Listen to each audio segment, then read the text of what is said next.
नमस्कार साथियों। आज का ये खास वीडियो स्कूली बच्चों के लिए। पता नहीं क्यों आजकल के बच्चे पढ़ना नहीं चाहते या सिर्फ पढ़ाई का दिखावा करते हैं। अब मैं ये बात क्यों बोल रहा हूं तो ध्यान से सुनो। आजकल के बच्चे जो स्कूल से घर वापस जाते हैं, पढ़ने के लिए किताबें खोलते हैं, लेकिन 2 मिनट बाद मोबाइल भी खुल जाता है और अगली 5 मिनट बाद तो उनका दिमाग ही काम करना बंद कर देता है। अगली सुबह यही बच्चे फिर स्कूल में वापस जाते हैं। टीचर्स उनसे सवाल करते हैं, तब अधिकतर बच्चों से एक ही जवाब सुनने को मिलता है कि सर, हम याद करने की कोशिश तो करते हैं, याद तो करते हैं, लेकिन याद ही नहीं होता, पढ़ाई में ध्यान ही नहीं लगता। अब पढ़ाई में ध्यान लगेगा कैसे, याद होगा कैसे, जब उन बच्चों के मन में, दिमाग में रील्स हो, आंखों के सामने मोबाइल स्क्रीन हो और किताबें किताबें कहीं साइड में पड़ी हो। अगर आप बच्चों की भी यही आदतें हैं तो प्लीज आप इन्हें बदल डालिए। अगर आप ऐसा नहीं करोगे तो यूं मान लीजिए कि आप अपना भविष्य दांव पे लगा रहे हैं। आपको मोबाइल की बजाय किताबों से लगाव रखना होगा, उन्हें पढ़ना होगा, उनसे बातें करनी होगी। क्यों? क्योंकि किताबें भी आपसे बातें करना चाहती है। किताबें भी आपसे बातें करना चाहती है। किताबें आपसे बातें करना चाहती है बीते जमाने की, दुनिया की, इंसानों की, आज की, कल की, आने वाले हर एक पल की, खुशियों की, गमों की, फूलों की, बमों की। किताबों में रॉकेट का राज है, किताबों में साइंस की आवाज है, किताबों में इतिहास का आवाज है। अरे किताबें तो वो खिड़कियां है जिनसे आप पूरी दुनिया देख सकते हैं। इसलिए किताबों से आपका लगाव जरूरी हो जाता है, बहुत ज्यादा जरूरी। आज आज सुविधाओं के नाम पर बच्चों के सामने कहीं कोई कमी नहीं है, कहीं कोई कमी नहीं है। आज घर वालों का निवेश उनके साथ है। घर के हालात चाहे जैसे हो वो उनके साथ है। घर वालों की उम्मीदें और सपने बच्चों के साथ है। और जो बड़े बड़े स्कूल हैं और जो अच्छे स्कूल हैं, बहुत अच्छे स्कूल हैं, जो रिजल्ट्स देते हैं हर बार बोर्ड की परीक्षा में, उनके जो होर्डिंग लगे रहते हैं सड़कों पे, गलियों में, उन होर्डिंग्स पर जिन बच्चों की तस्वीरें लगी होती है, उन तस्वीरों में जो बच्चे आपको दिखाई दे रहे हैं, उन बच्चों की रात दिन की मेहनत और उनकी सफलता आपके साथ है। आपके घर वाले आपको निवेश करके, कुछ भी करे चाहे निवेश करके, एक बड़े स्कूल में भेजते हैं, अच्छे स्कूल में भेजते हैं, तो वहां पर अच्छे अच्छे टीचर्स की फौज है, वहां पर स्मार्ट बोर्ड है। फिर भी अगर आप नहीं पढ़ पा रहे हैं तो कमी कमी सिर्फ और सिर्फ आप में है। आज आपको सुविधाओं के नाम पे सब कुछ मिल रहा है और एक वो दौर था, उस दौर में किताबें पढ़ना तो दूर, उनका जिक्र करना और स्कूल जाना एक गुनाह माना जाता था। लेकिन उस दौर में भी सावित्रीबाई फुले जैसी एक महान विभूति, जिन्होंने शिक्षा क्रांति के लिए एक नई मिसाल पेश की, उनके बारे में कहा जाता है कि जब वो स्कूल जाती थी किताबें लेकर तो लोग उन पर पत्थर मारते थे, कीचड़ उछालते थे, लेकिन फिर भी उन्होंने किताबों का साथ नहीं छोड़ा। क्यों?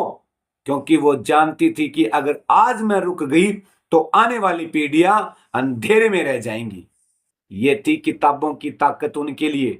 पंडिता रमाबाई, जिन्होंने समाज के खिलाफ जाकर पढ़ना सीखा और दुनिया को बताया कि किताबें किताबें इंसान को कमजोर नहीं बल्कि मजबूत बनाती है।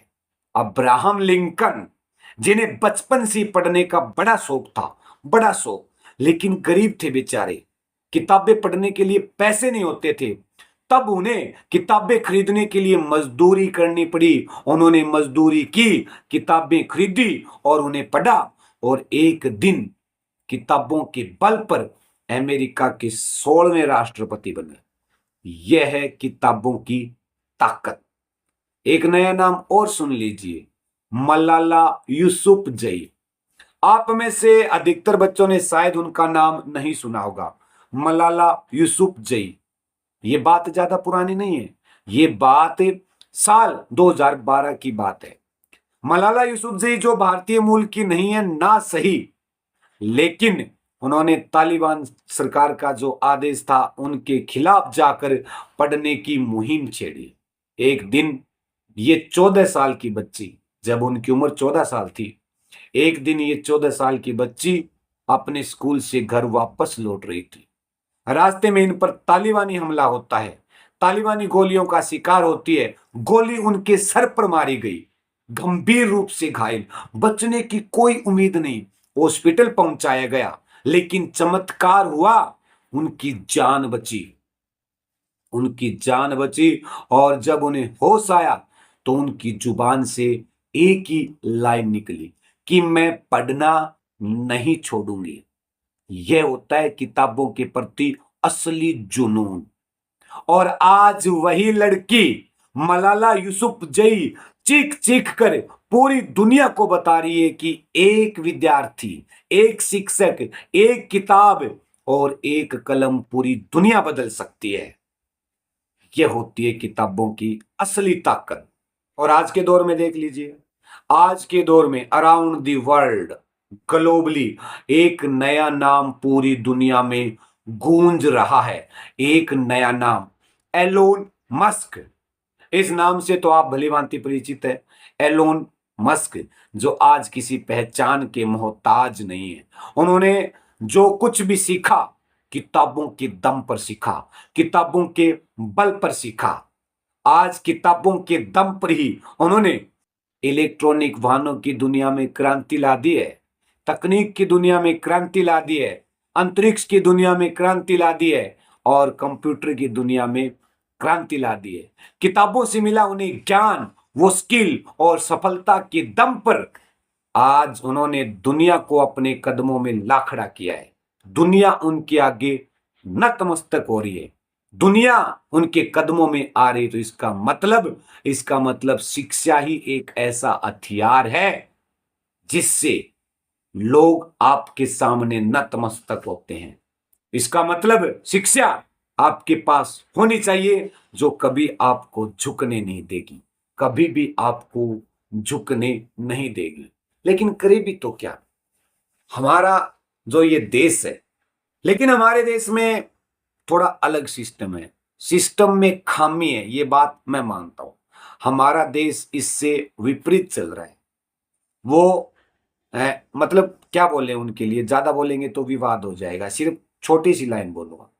आज आपको बड़े बड़े विज्ञापन और मतलब जो एडवर्टाइजमेंट होते हैं उनके जरिए भ्रमित किया जाता है, गुमराह किया जाता है, रास्ते से भटकाया जाता है। ये जो बड़े बड़े विज्ञापन होते हैं, एडवर्टाइजमेंट होते हैं, इनके जरिए आपको दिखाया जाता है, बताया जाता है कि मुंह में रजनीगंधा, कदमों में दुनिया। क्या बोला है मैंने? मुंह में रजनीगंधा, कदमों में दुनिया, दाने दाने में केसर का स्वाद। अच्छा, दाने दाने में केसर का स्वाद, बोलो जुबा केसरी। इसका मतलब इन लाइनों के सहारे हमारे देश में बड़ी बड़ी कंपनियां बीड़ी, तंबाकू, गुटखा, सिगरेट और शराब जैसी न जाने कितनी नशीली चीजों का प्रचार किया जाता है और आपको उसके आगोश में ले लिया जाता है। आप भटक जाते हैं ये लाइनें सुनकर, नशे की प्रवृत्ति आप में चढ़ जाती है। नशा जो आज के दौर में सबसे खतरनाक, घातक आपकी लत है, जो आपका जीवन तो बिगाड़ती है लेकिन आपके परिवार का माहौल भी खराब करती है। नशे की जो प्रवृत्ति है उससे बचना होगा। अब एक बात सोच के देखिए, अगर अगर मुंह में पान मसाला रखने से दुनिया कदमों में आती तो क्या हम अंबेडकर की वो लाइन सुनते जिनमें उन्होंने कहा था कि शिक्षा वह शेरनी का दूध है जो जितना पिएगा उतना धाड़ेगा। डॉक्टर भीमराव अंबेडकर ने कहा था ऐसा। डॉक्टर APJ अब्दुल कलाम, क्या उनको मिसाइल मैन कहते? एलोन मस्क क्या किताबों से कभी रॉकेट बना पाते? अगर ऐसी कदमों में दुनिया आ जाती तो। अरे मूर्खों, कदमों में दुनिया लाने के लिए आपके मुंह में पान मसाला नहीं, आपके हाथों में किताब, आंखों में उसकी चमक, दिमाग में ज्ञान का सागर और जुबान पर शब्दों का भंडार होना चाहिए, शब्दों का भंडार।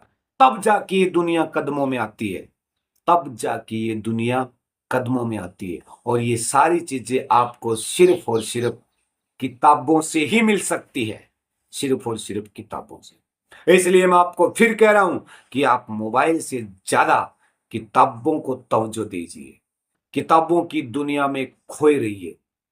एक मोबाइल में गूगल आपको हर एक सवाल का जवाब दे सकता है, हर एक सवाल का जवाब दे सकता है। लेकिन किताबें आपको सोचना सिखाती है, किताबें आपको सही गलत का फर्क बताती है। जो बच्चे आज के दौर में किताबों से ज्यादा मोबाइल को तवज्जो देते हैं, तो ऐसे बच्चों को भगत सिंह, राजगुरु और सुखदेव के नाम की रस्सियां नहीं रहती, बल्कि कोका कोला, माउंटेन ड्यू और पेप्सी याद रहती है। क्यों? क्यों भाई? आपने किताबों से ज्यादा मोबाइल को तवज्जो दी है। ये आप गलत कर रहे हैं। अब आप खुद को तय करना है कि आपको मोबाइल का गुलाम बने रहना है या फिर किताबों का बादशाह। मेरे ख्याल से किताबों का बादशाह बनिए, किताबों का बादशाह। क्यों? क्योंकि इन्हीं किताबों को छापने के लिए हर साल लाखों की संख्या में पेड़ काटे जाते हैं, लाखों की संख्या में पेड़ काटे जाते हैं। इसका मतलब पेड़ भी आपके लिए कुर्बानी दे रहे हैं, पेड़ भी आपके लिए कुर्बानी दे रहे हैं ताकि आप पढ़ सको। इसलिए पढ़ो, सोचो और आगे बढ़ो। जय हिंद।